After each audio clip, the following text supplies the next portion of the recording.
Good day students. आज हम लोग करने जा रहे हैं ऑर्गेनिक केमिस्ट्री में रिएक्शन इंटरमीडिएट्स की बात। और उन रिएक्शन इंटरमीडिएट्स को हम समझने की कोशिश करेंगे कितने टाइप के रिएक्शन इंटरमीडिएट्स होते हैं।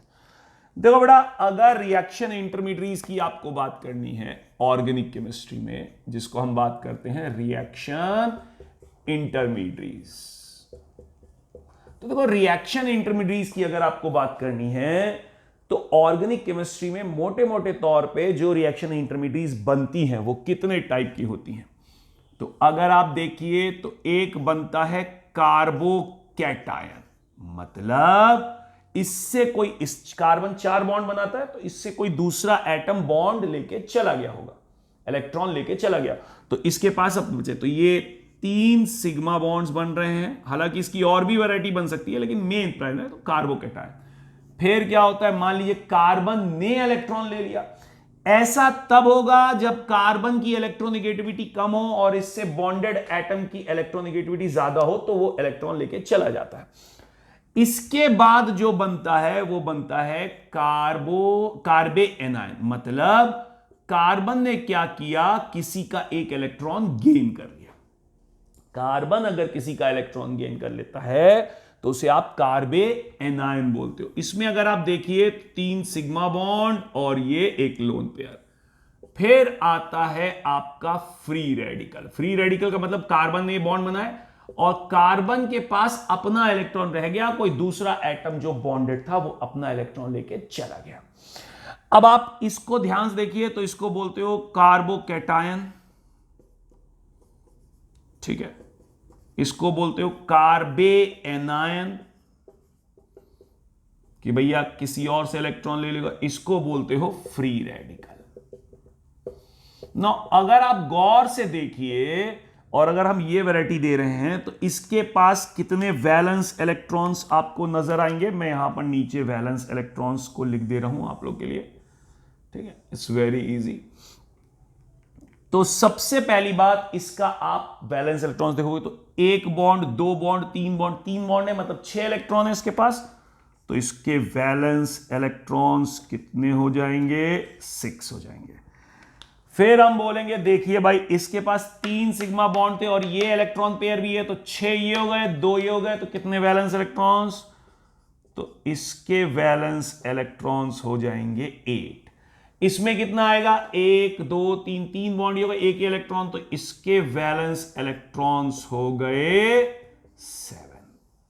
अब बात यह आती है कि जब आपने 6 इलेक्ट्रॉन रखे हैं या ये 7, इन दोनों को देखो कार्बोकैटायन और फ्री रेडिकल को 8 से कम है, 8 से कम है तो इन दोनों को ट्रीट किया जाता है इलेक्ट्रॉन डेफिशिएंट।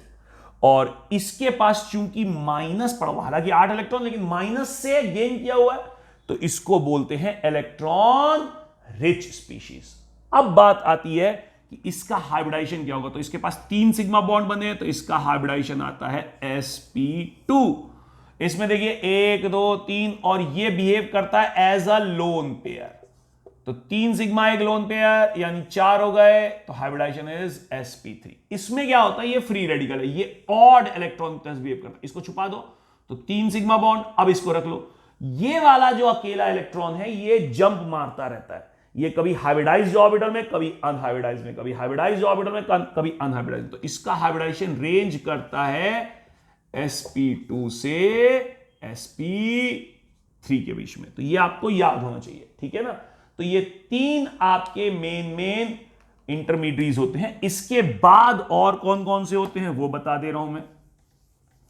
इसके बाद के जो रिएक्शन इंटरमीडिएट्स आते हैं वो भी आप समझ लीजिए कैसे। तो वो आते हैं आपके कुछ इस तरीके से। एक होता है कार्बीन,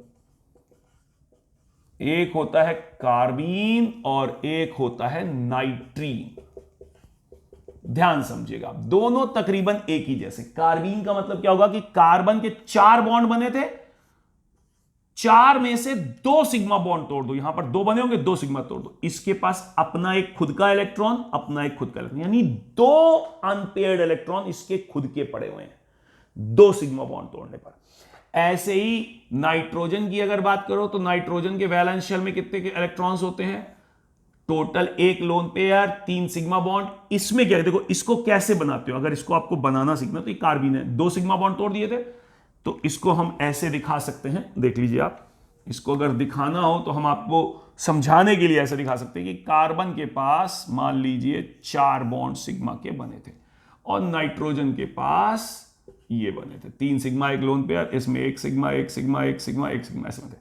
तो आप क्या कीजिए, आप दोनों में एक एक दो दो सिग्मा बॉन्ड तोड़ दीजिए, बिल्कुल बीचों बीच, इसको तोड़िए इसको तोड़िए, ऐसे ही इसको भी तोड़िए और इसको भी तोड़िए।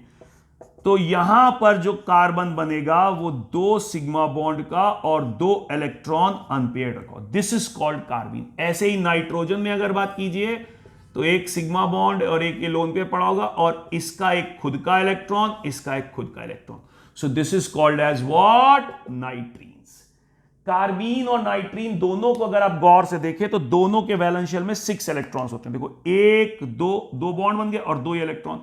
ऐसे ही 1 सिग्मा बॉन्ड, एक लोन पेयर, ये आपका लोन पेयर है। तो दोनों के ही वैलेंस इलेक्ट्रॉन्स कितने नजर आते हैं, 6 नजर आते हैं।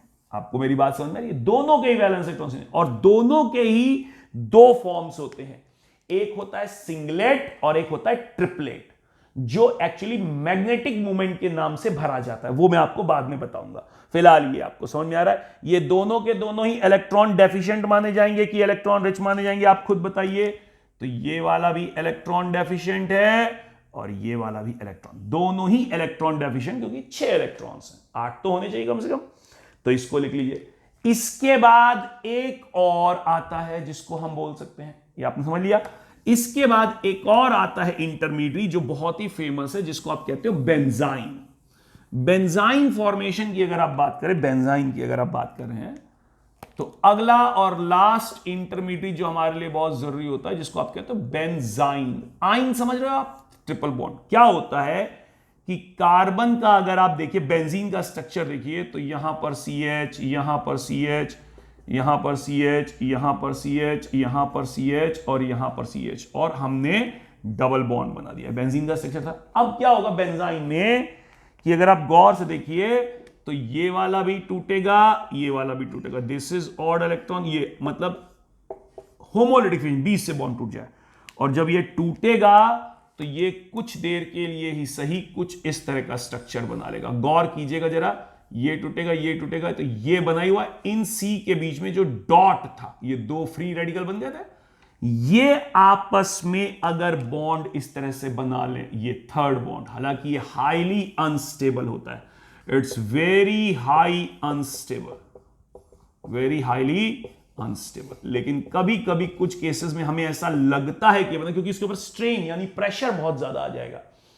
तो ये कुछ 5-6 आपके इंटरमीडिएट होते हैं जो ऑर्गेनिक केमिस्ट्री में डिफरेंट रिएक्शन मैकेनिज्म में आप पढ़ते हैं, ठीक है।